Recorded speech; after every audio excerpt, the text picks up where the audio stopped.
Ya regresamos en Médico de Cabecera. Bueno, el tema de hoy, la hipocondría, y estamos con nuestro especialista, el psiquiatra Virgilio Santiago. Bueno, doctor, ¿cómo se diagnostica este trastorno?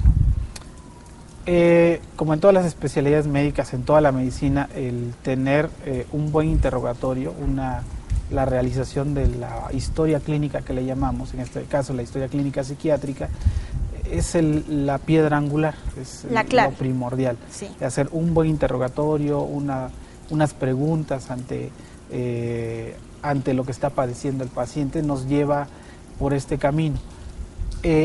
Y los psiquiatras tenemos de alguna manera esta ventaja de que el paciente ya ha recorrido con muchos médicos, ya tenemos evidencias de que no existe una enfermedad médica y nos hace pensar en que pudiera estar ocurriendo esto. Se cumplen ciertos criterios de acuerdo a la Organización Mundial de la Salud, ciertos criterios para decir que ese paciente tiene o está sufriendo la hipocondría. Claro. Generalmente el diagnóstico es clínico, no hay estudios de laboratorio, no hay estudios de gabinete, resonancias magnéticas, tomografía, que nos lleven a eso, no, es realmente clínico. Ok. Y debe de ser entonces el psiquiatra quien atienda ese trastorno, porque hablamos de que es una persona que ya recorrió con varios médicos, con varios especialistas, y generalmente al último que llegan es al psiquiatra. Sí, así es. Sí, el psiquiatra tiene este entrenamiento y esta preparación precisamente para abordar este tipo de padecimientos como médico, finalmente en la formación que tenemos y en la parte terapéutica también, el poder abordar este trastorno o esta enfermedad. Entonces generalmente los psiquiatras son los que manejan esto junto con los psicólogos en muchas de las ocasiones, ¿no? Claro. Y doctor, ¿cómo se trata la hipocondría? ¿En qué consiste un tratamiento? ¿Se dan medicamentos o simplemente con alguna terapia? ¿Cómo es esto? Un buen tratamiento o se recomienda que combinar la parte de medicamentos con un tipo de terapia específico que maneje la persona, el profesional que vaya a tratar a alguien, es lo mejor. Hace rato hablábamos de como estas hipótesis o estas teorías, y otra de ellas, aparte de la psicoanalítica y la cognitivo-conductual, está el que hay alteraciones neuroquímicas cerebrales en algunas zonas, que hay un funcionamiento alterado, principalmente de una sustancia que se llama serotonina, que no solamente está en el cerebro, sino también está en las plaquetas. ¿Y qué función tiene la serotonina? Es la reguladora del estado de ánimo, pero también tiene cierta influencia sobre los problemas de ansiedad. Sí. Y si nos decíamos que uno de los componentes principales es el miedo a enfermarse, miedo como tal, la preocupación, es parte de los trastornos, también comparte esto con los trastornos de ansiedad. Por tanto, el tratamiento medicamentoso, farmacológico que le llamamos, de mayor uso son los antidepresivos. Estos medicamentos que nos ayudan, decimos son antidepresivos, sirven para la depresión, ¿no? También por tener cierta afinidad o cierta eficacia en algunos otros trastornos, por actuar en algunas zonas cerebrales, nos dan esta ventaja. Y los pacientes tratados con este tipo de medicamentos responden a ellos, por un lado. Y por otro lado, la terapia, la psicoterapia breve, la psicoterapia médica con objetivos limitados, la terapia cognitivo-conductual, son los que han demostrado mayor eficacia en este tratamiento para ellos. Debe ser obviamente un profesional y alguien que esté formado en esto, que le permita que sea eficaz para el paciente. Claro, y también que el paciente se siente identificado con la persona que lo va a tratar, que sienta que lo entienden. No sé, me pongo en el lugar de una persona que sufre este trastorno y ha de ser difícil, ¿no? El decir, estoy enfermo y nadie me cree. Entonces necesita elegir a su terapeuta. ¿Cómo lo elige? ¿Cómo elegir a un buen terapeuta? Realmente nosotros, cuando vamos al médico, realmente tenemos esta parte de la empatía, ¿no? Es decir, me cayó bien el médico, tuve rapport, es decir, me entendió, me simpatizó, ¿no? El hecho de que nosotros confiemos en la persona que nos va a tratar es un punto importante. Puedo ser el mejor terapeuta del mundo, pero si no existen estos elementos que yo percibo, si no hay esta empatía, puede convertirse en un obstáculo al final. Pero el paciente tiene como esta elección de poder decir, me empaticé con el médico, con el terapeuta, y entonces él se convierte en mi mejor terapeuta. Claro. ¿No? Lo elijo a él. Y esto me hace libre en la cuestión de poder tratarlo libremente, claro, ¿no? Sin ningún problema. Claro. Sí. Doctor, hablamos que, lo mencionamos en la pregunta anterior, que a veces sí es necesario un tipo de medicamento. Uh-huh. Ahí también entra la pregunta, ¿qué es este efecto nocebo? El efecto nocebo son los efectos indeseables que puede dar un medicamento, pero a veces no directamente dado por la acción farmacológica. Okay. Para entenderlo, el efecto placebo es aquel efecto beneficioso que ofrece el medicamento, pero a veces el placebo es una sustancia inerte, o no tiene una sustancia química que nos vaya a producir algún cambio o una mejora. Pero nosotros lo percibimos así. Es como cuando dan, perdón que lo interrumpa, como si me dieran, no sé, un medicamento, pero que realmente no tiene ningún ingrediente más que agua.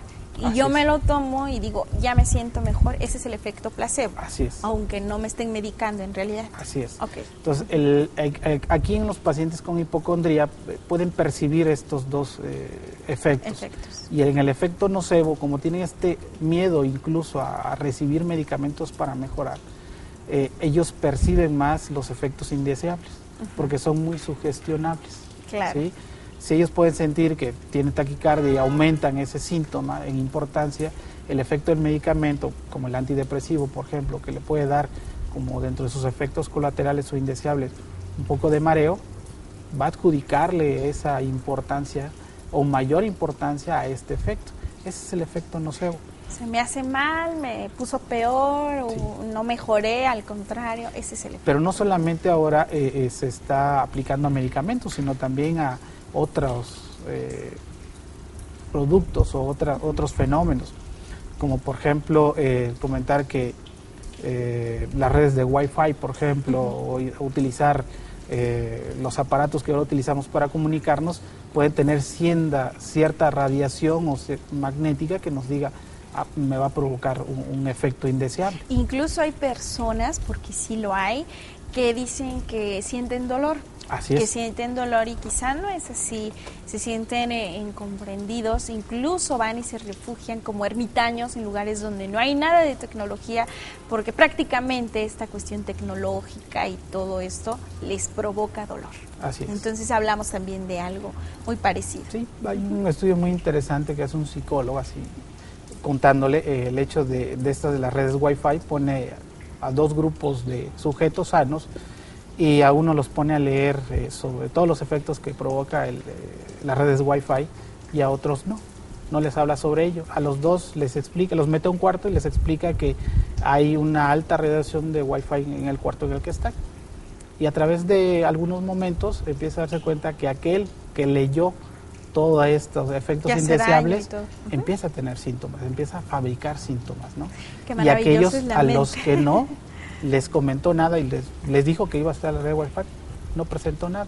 Y estamos hablando de algo que no es una intervención farmacológica, ¿no? Claro. Sino es el efecto que nosotros tenemos desde la esfera psicológica sobre ciertos fenómenos que percibimos como indeseables, ¿no? Y puede dejar en evidencia también el poder que tiene nuestra mente y nuestra salud también. Así es. Doctor, ¿cuál es el pronóstico de recuperación de una persona que sufre hipocondría? Con un buen tratamiento en esta combinación de medicamentos y terapia a largo plazo se dice que puede remitir. Sí. Pero puede haber una recurrencia en la enfermedad. Generalmente hay estudios en los que los pacientes se les quita, pero a los 3 o a los 6 años, una buena parte de ellos, un 60 o un 70%, aparece nuevamente la enfermedad. Claro. Entonces nosotros tenemos que manejar eso también en la terapia. Y en algunos llega a ser muy recurrente y tiene una evolución crónica. Entonces es muy importante el tratarlos eficazmente y cuando se detecta, si es en atención primaria o en primer nivel, como decimos nosotros, es enviarlo al especialista para que tenga un tratamiento lo más pronto posible, porque el problema, el pronóstico es que los convierte en muy disfuncionales. Sí, sí es así. Sí, llegan a tener una invalidez, digamos, para trabajar, para desarrollarse en la familia, ¿no? Hacia ahí va mi siguiente pregunta, doctor. ¿Cómo afecta este trastorno la vida familiar, la vida laboral? ¿Hasta qué grado podemos hablar? ¿Hasta qué punto? Se da en la misma relación hombres y mujeres la enfermedad, tomando en cuenta que puede ser que sea el papá o la mamá, la disfuncionalidad va a ser en que no pueda trabajar, ya genera algunos cambios. Claro. Y si es la mamá, que es la cuidadora, que es la que está más apegada a la crianza, va a haber un descuido en la familia, hay una disfuncionalidad familiar, porque el enfermo es el protagónico y se centra sobre la enfermedad. Y ya no hablamos sobre los costos de medicamentos, estudios y las visitas médicas recurrentes. Claro. Pues realmente sí hay una repercusión en la familia. Hay un cansancio en la familia también ante el enfermo, ¿no? Claro. Pues todo este panorama nos deja ver que realmente es un índice bastante elevado de personas que padecen este trastorno y bueno, de la importancia de acudir con un especialista, la importancia de prevenir, de tratarse para no llegar, bueno, a estos grados. Muchísimas gracias, doctor. Quedan muchas cuestiones pendientes que quizá pudiéramos abordar, pero el tiempo en televisión es muy corto y se nos termina. No, gracias a usted, y para poder compartir esto finalmente a la población, que es la que claro. Este mensaje es muy importante que lo tengan, ¿no? Claro, ese es el fin único de Médico de Cabecera, información de salud útil, información que les pueda pues servir y prevenir, ir al médico y tratarse. Okay. Muchísimas gracias. No, al contrario. Doctor. Pues es así como terminamos Médico de Cabecera. Muchísimas gracias por acompañarnos y también quiero agradecer a Azul de Oaxaca por facilitarnos estas bellísimas instalaciones. Tiene el servicio de restaurante y está ubicado en la calle de Abasolo número 313 en la Colonia Centro, aquí en la ciudad de Oaxaca de Juárez. Hasta la próxima.